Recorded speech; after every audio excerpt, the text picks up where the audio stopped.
there? Hey, what's going on, man? How you doing? Hey, I'm great. But Bashea, right? Yeah, Bashea. Yep. Bashea. I didn't want to call you Paul because I saw Bashea. Right. both works. Okay. You know, I respect it. And we recently connected, and I just thought that, you know, everything just came into alignment for us. So, I mean, first and foremost, thank you so much for just taking out the time out of your busy schedule. I mean, you told me how busy it was. To just talk mental health. Right. If you all do not know who I'm speaking with right now, this is Bashea Williams. He's a psychotherapist, right? Owner, speaker, author, and he's one who can speak directly to the emotional repressions that a lot of us guys go through and we suppress for years. So thank you so much, first and foremost, man. Yeah. No problem. My pleasure, man. When you hit me up, like I told you, I had a lot of stuff going on, but I think it's important, man, to at least have a face that looks like, you know, our community. That was my whole purpose of getting into this field. You know, I personally benefited from receiving therapy when I was younger, and it helps me to this day. Just to try to put language and understanding behind the behaviors and the choices and how we recover, how we don't recover our behaviors when it comes to like drinking and the sex and all that other stuff that we just kind of try to push through, man up, all that stuff that's killing us. So I think it's important to just have these conversations, man. And we only have 30 minutes, and I'm trying, man, because you just said a lot, and I'm like, man, I only have 30 minutes, y'all. Right. Let's you know, so that I entitled this section, bro, who's your therapist? Yeah. Because it's something that we don't talk about. Right. It's something that I feel like it's left out of the conversation. I spoke with you. I was a consultant with the Department of Health and Mental Hygiene. Right. And I was in the field working on all these cases at the office, and I found that us as Black men were left out of the mental health conversations. Like, they weren't providing for us, nor did we want to be a part of it. Right. You know what I mean? So, yeah. I mean, my first question is just going straight into it, and that is, you know, is therapy necessary, and when is it? Is therapy necessary? Yeah, I think therapy is necessary for everybody, but therapy looks different to everybody. And I think once we can get our mind around that and understand that going to therapy and having a conversation in a safe space is not a weak moment. It's not a weak choice. So we also got to understand what therapy is. Like, when I used to play basketball, I used to say that's my therapy, but no, that was therapeutic, because once I put the ball down, then I still got these real life problems. I don't know how to manage them. So if it's 1 o'clock in the morning, I'm up anxious, I can't go play basketball. Right. I can't call my teammates to say, let's go hoop. So now I'm looking for other things to kind of help me get through the moment as opposed to addressing the moment. At the time, I didn't have the tools to kind of manage what was going on. Yeah. So therapy is necessary just to get these different coping mechanisms, the healthy coping mechanisms. Yeah. Like, historically, we carry trauma in our bodies from just way back from slavery, man. We still carry that stuff, and we don't really realize how it shows up to us, and we just move and we just go past it and we ignore it. It was like, that's just life, but that shouldn't just be life. We really have to deal with this stuff. Man. So, I mean, when did you know that this was something that, you know, when did you know that this was something that us as Black men need? You know what I mean? I don't know who your clients are, but I feel the energy. I feel like you do speak to most of us. Yeah. It's like 90%. 90% is us. Man. Men, women, couples, kids. The youngest I have is 7. The oldest I have is 74. So it's a wide range of when it comes to age and demographics. But 90%. Like, I purposely chose the area because I want to get back to the community. A lot of people are saying, like, I need to up my charge and my rates and stuff like that. Don't work with Maryland Medicaid, which they don't really pay that much. But if I don't do it, then who will? Nobody sees that population. Absolutely. So I'm willing to sacrifice some parts of it because I know on the other end that I'm going to receive it in a different way. But yeah, it's us, man, because at that time, growing up in the hood, like there was nobody there for me. Yes. So the one who told me it was a white, redhead, gay dude, male social worker, says, I need you to get into this field because I don't need to be in this community. You do. Oh my God. They're going to relate to you. So it was like maybe 20. It was maybe 20 in these groups that we had, and only 2 of them responded. Everybody else was like, I ain't listening to that dude. What you doing in our community? Right. So, but he had some good stuff, man, to give us, but we just wasn't receptive because we already had that barrier. Can we talk about the stigma that's attached to the black community? In general, specifically us as black men. Can you speak to the stigma and where that comes from as a therapist? Right. So initially we talked about manning up. Mm-hmm. So manning up means that I need to take responsibility of my problems, my issues, and I don't put them or share them with anybody else. Mm-hmm. And then we have this ideology or idea of what therapy looks like. It looks like somebody laying on the couch that's weak. Wow. So we're already mentally challenged and afraid to address those vulnerable moments because it shows weakness when it's actually building the strength and it's building the emotional and the mental muscle to really tackle other things. So the people saying that I don't need help, like I got this. I'm just taking on a chin because when I was younger and I showed vulnerability, my parents told me to suck it up. When I, with the homies on the court, they called me a punk. When I showed it to my lady, she said I need to man up. She was like, stop crying like a girl. You're acting like a girl. I mean, I'm gonna I know. You know what I'm saying? But that's the language that comes out in therapy, and we normalize it so we can really have a conversation of where these things come from and really hold us back. Right.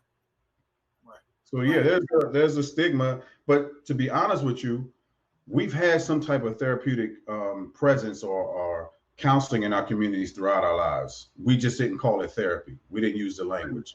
Like we had auntie so and such who had the advice for us by her experiences. She didn't just have the clinical reference or the clinical frame to talk about it.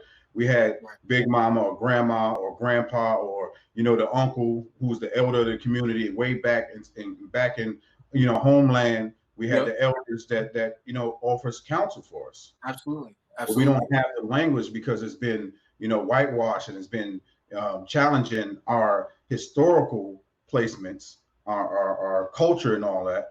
But even when I sat in classes, I always challenged the professors because they really didn't cater to our culture. So what I do is I take from them, but I apply it to us the way that we need it. Wow. So and not, let's keep it class. I like where you were going with that. I mean, I know that there's some guys in here. There's many guys in here who would like to know what those tools are, right? As it regards to the education, right? Of building the mental muscle. Right. I would love to know what are some of those tools that we can use in practice in order to really gain the mental muscle to navigate, in these times. Right. So when you think about tools, a lot of us are already using them. We're just not identifying it and calling it what it is. So self-care is important. A lot of you think about artists who write, rap, who sing and all that. That's getting stuff out. Yes. Some of the things that I do with my clients, I tell them, all right, let's keep a thought tracker, a thought log. So throughout the day, when something comes up, like how does that make you feel? How do you respond to it? Do you ignore it and then it shows up at night and it impacts your sleeping? So maybe in the morning, you start your day, you write out, okay, what I want to accomplish today. What do I want to wait for tomorrow? What do I do not want to deal with today? And then throughout the day, you watch that and you follow that. At the end of the day, you do a check-in before you go to sleep. How you feeling?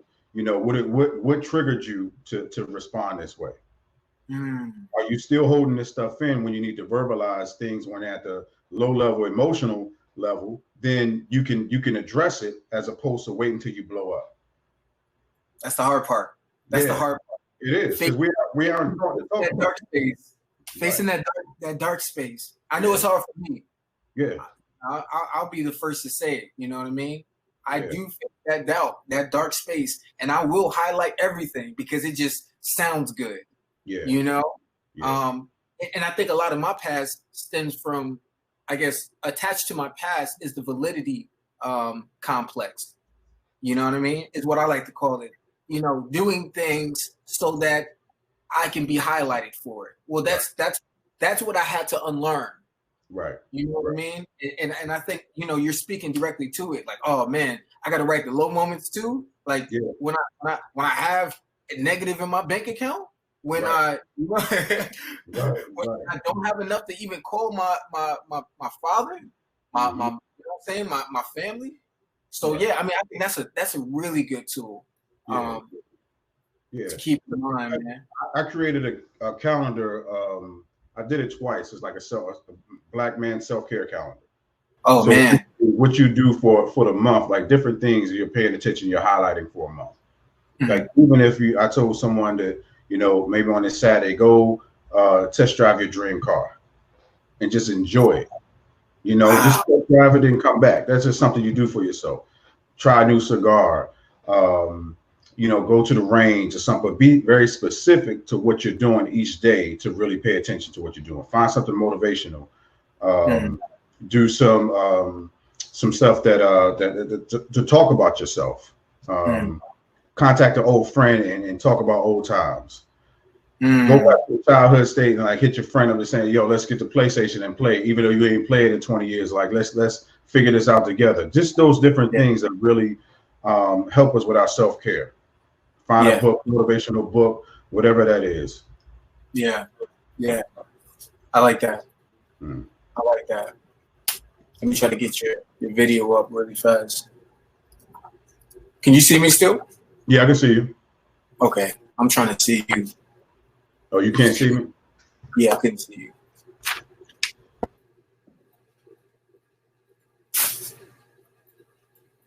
You there?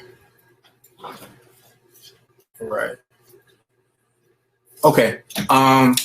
My producer telling me I'm good. Okay. I appreciate it. Nah, that was powerful, man, and I really appreciate it. I wanted to know. I do have another question. And first and foremost, I think that's brilliant. I think it's remarkable. I think it's remarkable that you actually. Oh, there we go. We good? Yeah. All right, we good? All right. Yeah, so I wanted to know, along with that practice, that's my father in the back right there, man. I came down here. Yeah, man. You know, since we talking about fatherhood and masculinity, that's the person who projected his past into my life, and you know, I think he did a pretty good job. But should we be more solution focused or process oriented in addressing mental well-being, or process or process oriented in addressing mental well-being? Like, should we be more solution focused? So it's the problem with a lot of the treatment modalities is they already have a pre-plan before you even sit down, and it's totally unfair to the person that you're trying to serve. Yeah, I say do whatever works. And in the process, you might need to do two. If there's something like an emergency in front of you, like maybe you can't get the therapy, or maybe you can't get to work, so the solution focus is to find a way to get some transportation. Yeah. So during that process of finding the solution to focus on that, let's also do some processing and what's happening during that whole time of finding the car. What's making you upset? What's making you think about where you're challenging yourself, you're comparing yourself to somebody who already has a car, all those different things. But I think we need to, it's more of being specific to the person's problems, how they're feeling about the problems, how they solve the problem, how they prevent it from happening again, and how they process it the next time it comes. Oh, wow. Okay. So instead of saying in one thing, okay, I have this thing that I'm trained in, like I'm trained in CBT, which is cognitive behavioral therapy. I'm trained in solution focus. I'm trained in brain spotting, that's specifically for entertainers and athletes, and all these different treatment modalities. But I don't sit down and just do one at a time. I'm more person centered, so I'm dealing with the person in front of me. Okay. Not the plan that I have before we sit down. Okay. Okay. Wow. Wow. Man, that was a wow. And you know what's crazy? I appreciate the intricate details that you go into, you know, I guess really cultivating a plan around each individual. Right. You know, I think that's a powerful, I think that's important. You know, especially the horror stories that I've heard around, you know, like therapy, that makes me feel good. You know what I mean? Mm-hmm. That makes me feel really good about it. Can we shift it a little bit? You spoke on vulnerability a little bit earlier, Right. and I want to know what your definition of what's your definition of vulnerability? Like, I heard you say, you know, something along the lines of building strength, but what does vulnerability look like to you? I think vulnerability to me, I think the word access. So I'm giving you access to me. So vulnerability is being able to show you my weakest, the things that I'm afraid to talk about. Vulnerability is also the strength in that I trust myself, regardless of what I give you, that I'm gonna be all right. Wow. So the vulnerability is the power in the vulnerability. So if I'm able to show you, like today I had a hard day, and I'm able to tell you, regardless of what your response is, my point was that I needed to get it out. And then we can figure out what I need from you after that. Yeah. So vulnerability is access, openness, and being honest. Yeah. Yeah. Openness and being honest. Access, openness, and being honest. You know, man, when is a good time for someone to go, right? Because I know that we have different forms of therapeutic, just elements, right? We can go into basketball, play basketball. That's a therapeutic thing. When is the time? When is the right time to go to see therapy? Like, your friends are not enough. Grandmama is not enough. Your auntie is not enough. Like, when is that time, right? Like, when is the right time to go see a therapist? I think it's really up to the individual, but I also want to highlight this thing called adjustment disorder. Something that everybody goes through. So let's normalize what some of the disorders are. Adjustment disorder is like, if I'm moving to another house, there's a process that I have to go through to adjust to the new house. So things are going the same way they used to, because now I'm in a new space. I'm moving things around. It impacts what I'm thinking about when I'm at work, because now I got to think, when I get back, I need to buy something for home, or something's out of place, or the move is just, tiring. It's just another thing of unpacking and packing and all that type of stuff. So let's normalize what that is. So if it's something bigger than that, and say, I need to prepare for this change, I need to prepare for this adjustment, I need to get some tools so I don't be impacted in a way that I feel like it might take away from something else, maybe that's time to really talk and get it out. Right. If I've been through something that I really don't want to face, what I've used is ignoring it. What I use is covering up with something. That's an opportunity to go to a therapist to kind of talk it out. Wow. As opposed to ignoring it. Wow. If I've had a traumatic experience that I'm just ignoring, a lot of us who grew up in the hood, we saw drugs, we saw killing, we saw abuse, we saw it in our household, and what do we do with it? We normalize that. Right, absolutely. Well, that's just how things are where I come from, but that's not normal. It's not. So if we normalize dysfunction, maybe it's time for us to talk about. Let's not talk about. Let's change our language. Let's change our understanding of what life is supposed to look like. Right. Because that might show up in your relationship today, and you were like, well, I'm used to it because I grew up with this. Whew, man. I might choose something based on my experience, and then you're in this toxic relationship or environment. Man. And it was really you who had to get rid of the toxicity Right. within yourself and those past traumas. Man, that's so real. I do have one last question for you. Do you go to therapy? Oh yeah. I have a therapist. I see him every 2 weeks. Wow. So, and I always say, like, the therapist, if your therapist doesn't have a therapist, you need another therapist. because I'm not just processing my life. I'm processing some of the stuff that people are bringing to me. You know, I have a son. I'm still out in the world. I'm still a black man. I still see, you know, the violence on TV. I see what they're doing with the police and the system, the systematic racism. I'm still experiencing that, even though I'm at a different stage in my life where I'm a therapist and I'm helping people. Now I have some systematic racism that I'm receiving when it comes to insurance companies, when it comes to these groups and stuff who want to isolate us. When I'm going into a training, when I'm the only black man in there and I got to play small because I don't want to intimidate something. So that stuff, like, I need to figure out what I'm going to do with that. So when I want to therapize myself, like, I want support too. Like, I need help. I want somebody to talk to me. It's a process, man. I think it's necessary. It's necessary. Man. I mean, that's such a powerful. It makes me feel good to hear you say that as a therapist. You know what I mean? Yeah. It makes me, you know what I'm saying, really does. And I hope a lot of the guys here understand that it's okay, you know, to not be okay, and it's okay to go to therapy. Right. I also would love to know, you know, what type of resources can, you know, someone who is going through a lot on their mind through this COVID pandemic, like, what are good steps to actually, you know, I guess, start walking in the direction of having a more healthier mental? Mm-hmm. I think spending some time and really identifying, like, your daily process, identifying what bothers you, what triggers you, identifying what makes you feel good, identify how long that makes you feel good. Because sometimes, like you said, if you have a drink, you feel good for the moment, but then the drink comes down.